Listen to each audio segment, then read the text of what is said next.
Now we are going to study asexual reproduction in angiosperms. We have studied reproduction in lower organism and different methods of reproduction by means of which lower organism reproduce. Now we are going to study reproduction in angiosperm, which is most common method, that is called vegetative propagation or vegetative reproduction. So it is a asexual type of method, and we know when reproduction is asexual, it does not involve formation and fusion of gametes. And gametes, as we know, these are the haploid sex cells. So what is actually vegetative propagation means? So it is a propagation, it is a reproduction which takes place by means of any vegetative part of a plant body like root, stem, leaf or bud. Okay. So during this process, a vegetative part which is used for propagation, it is called as propagule. Okay. So propagule perform a very important role in this process. That's why propagule which is selected for vegetative propagation should shows some features. Propagule have sufficient amount of reserve food and at least a one growing point. That's why if conditions are favorable, that propagule grow and form an independent plant. Now we are going to study some methods of vegetative propagation. Actually, there are many natural methods of propagation, and some of the methods you have studied in the 11th standard. You have studied potato, you have studied grass, potato propagate by means of tuber, grass propagate by means of runner, then you have studied propagation in radish, all the methods. But this year you have to study some methods of propagation which are actually artificial methods of vegetative propagation. Three methods you have to study: cutting, grafting and tissue culture technique, and one technique in that is micropropagation. Cutting, it is a very simple and cheap method of vegetative propagation. Here small pieces or fragments of any vegetative part of plant body, as I said, root, stem and leaves are used, and these small pieces are called as cutting. And that small piece of vegetative part which is called as propagule, containing one or more bud, is used for propagation. Cuttings are able to develop into new individual, but cutting must have a primary meristem, and that's why it is a very convenient method of propagation. Stem cuttings, leaf cuttings, root cuttings in different type of plant may use for the vegetative propagation. Now it is a rainy season, and we know that if we want to propagate plants like hibiscus and bougainvillea, we use the stem cuttings and propagate plants successfully at our home. The common method of propagation. Here you can see many figures are there in front of you showing stem cutting, entire leaf cutting, leaf bud cutting and leaf petiole. Here there is a stem cutting which is used for the propagation of plant, and in the nurseries large number of plants can be propagated in a short time by this method. So here many plants are there which are propagated, and you can notice all the plants which are propagated by the cutting are identical, having no any genetic variation. So the plants which are morphologically and genetically identical, they are called as clones. So as I said, this is a very simple method of vegetative propagation, and we practice it many times.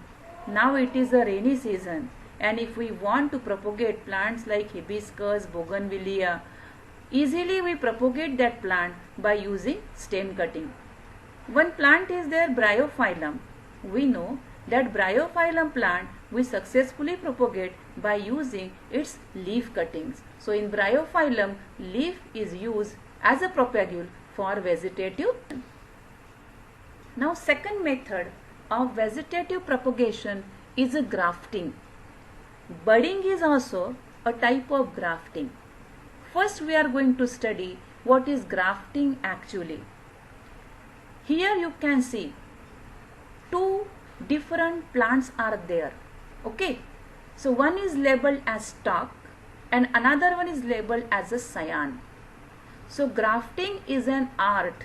It is a technique where two different parts of two different plants unite in such a way that they unite and continue their growth as a single plant.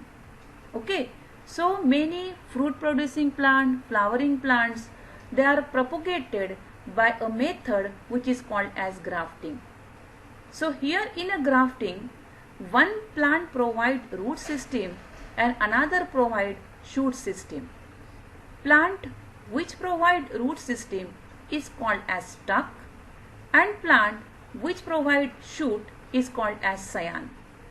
Here plant which is going to provide root, it is always selected from the wild variety having a very strong root system, and scion is selected from a plant having some desirable character, having some functional characters.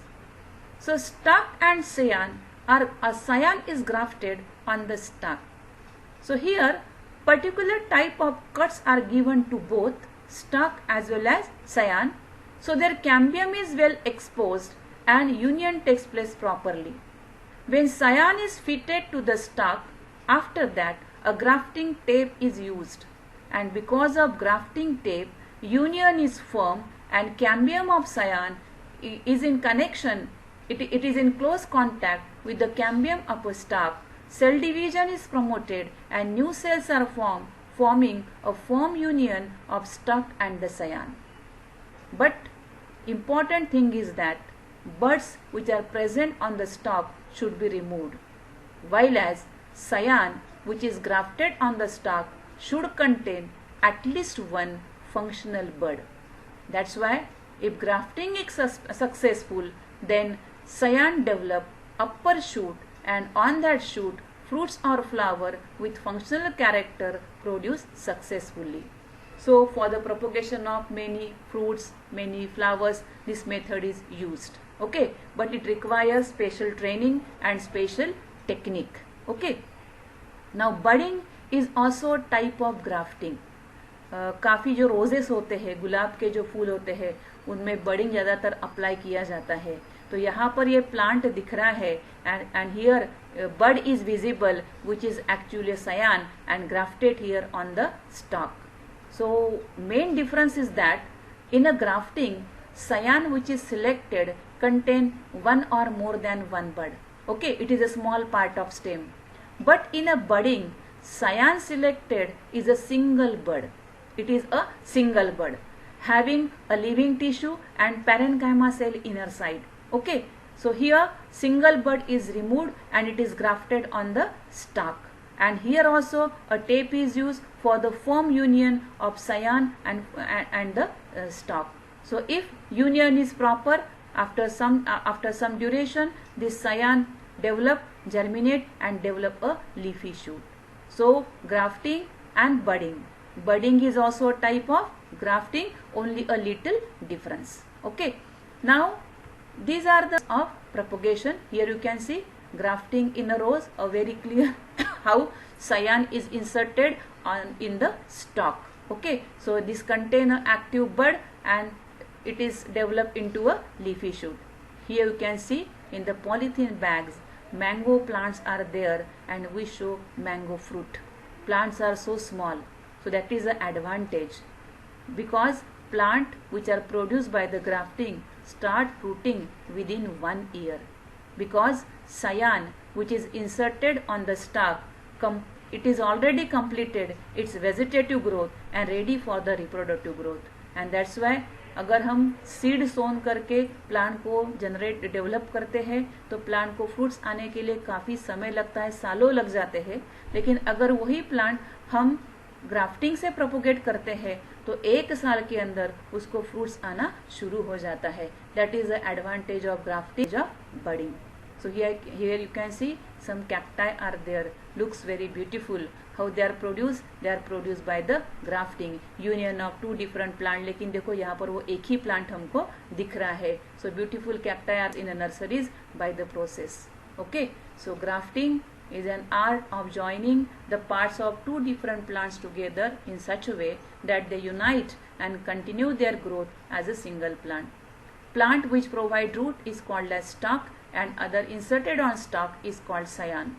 Stalk is selected from wild variety and scion selected with the desired characters having beautiful flowers and quality fruits. Okay, budding, as I explained you, kind of grafting in which single bud with a small part of bark and a living tissue is grafted on a stalk. So roses and mulberry are propagated this method. Success of grafting depend on union of cambium. Grafting is not possible in monocot because of lack of cambium and secondary growth. So dicots plant can be successfully propagated by the methods called as grafting, budding and cutting also. Now this is a method which is called propagation, which is the application of tissue culture. So tissue culture is an in vitro culture where plants are propagated under all controlled laboratory condition. So here a very small part of plant is selected. For example, in micropropagation usually shoot apices are used, and you know shoot apices, shoot apex means a very small part. That shoot apices start to be cultured in a special nutrient medium under laboratory condition. And that shoot apices always selected from a variety having desirable character. And from that single shoot apices, so many apices form in a petri dish or in a test tube or in a container. And all the apices now used for the propagation of a particular type of plant. So here shoot apices are used as a propagule and they are very small, very minute, so they are called as micropropagules. And by using that micropropagule under a laboratory condition, identical plants are produced in a short duration, which is called as micropropagation. Usually disease-free plants can be easily produced by the method which is called as micropropagation. Okay, so these are the methods of vegetative propagation in angiosperm, which are the highly developed land plants, highly developed advanced land plants. Now after this, so this is a tissue culture. Shoot apical meristem used as an explant. Okay, the term used for tissue culture is explant. Then from explant many shoot apices are produced called as micropropagule. Just I explained why they are called as micropropagules, because here propagules are so small. And from micropropagule large number of genetically identical plant, that is clones, are produced. That means if any plant with desirable character produced or propagated by tissue culture, many plants with desirable character can be produced in a short time but in a large number. So what is significance of vegetative propagation? Very easy and cheap method of propagation. As we know, in nature many seedless plants are there like banana, pineapple. So such plant can be easily propagated by using different methods of vegetative propagation. As we know, it produces plant having same genetic makeup, because asexual reproduction does not result into any genetic variation, and that's why genetically identical plant, जिसको pure line बोल सकते हैं, they are produced by the vegetative propagation. By grafting, yield of plant can be increased. As I told you, in a short time plants start fruiting and the flowering and the fruiting, so yield of plant can be increased by grafting. Then production of clones of economically useful and rare plant is possible and finally it is a very rapid method of propagation. So propagation of plant rapidly is possible because of a vegetative propagation. Okay, so after the methods of vegetative propagation, we are going to start sexual reproduction, an important process in the life cycle of angiosperm.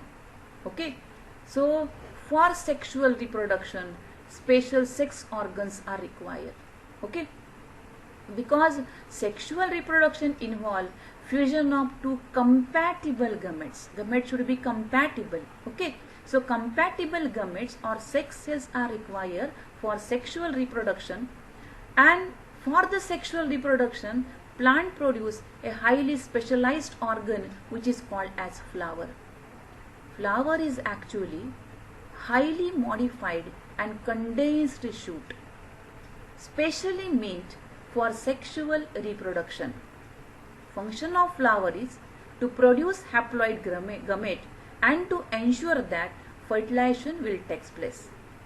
When the sexual reproduction in the life cycle of plant, two important events occur, which are meiosis and fertilization. And after sexual reproduction only, formation of fruit and seed takes place. Different sequential events that occur in sexual reproduction are grouped into three distinct stages like pre-fertilization, fertilization and post-fertilization. म्हणजे union of male and female गमेटचा अर्थ होतो fertilization. मग sexual reproduction मध्ये fertilization व्हायच्या आधीचे events, fertilization होतानाचे event आणि फर्टिलायझेशन झाल्यानंतरचे इव्हेंट काय आहेत, that we have to study in the process of sexual reproduction. So before starting, we have to study structure of flower, because flower is a special organ produced by the plant for sexual reproduction. That's why first we are going to study structure of flower, and then in detail we are going to study different sexual whorls or different reproductive organs present in a flower, especially male sex organ and female sex organ. Okay.